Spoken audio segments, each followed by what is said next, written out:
Is enslaved too strong of a word? Because you were put to work as a small girl in some of these ridiculous experiments in agriculture reform. Actually, I used the word exile because I was born in the city. My parents are educated, medical doctor and university professors. But in 1969, the government relocated us to a remote village.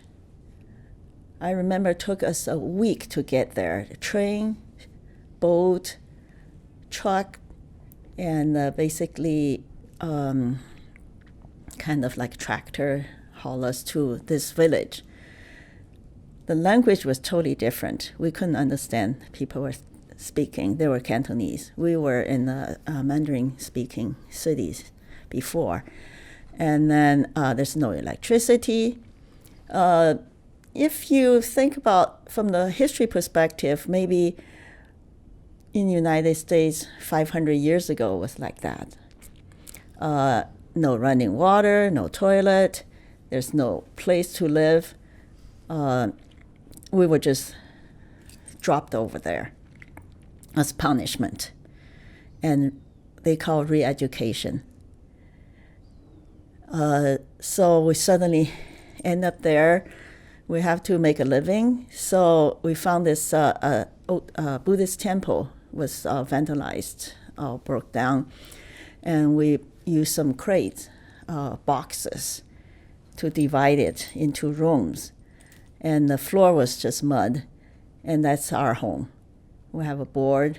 And my family are so westernized. They say we can't just sleep on the board, so we found some hay and put on the board to make it softer. And oil lantern.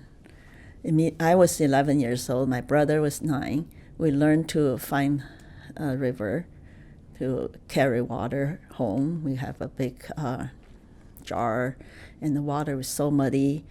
We learned to put lime in the water to make the mud sink to the bottom so the surface water will be clear enough to drink.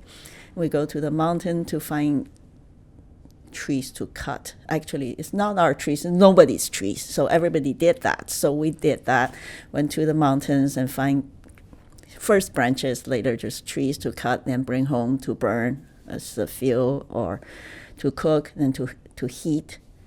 And it just suddenly, from a civilized society and being dropped into a 500-year difference, uncivilized world.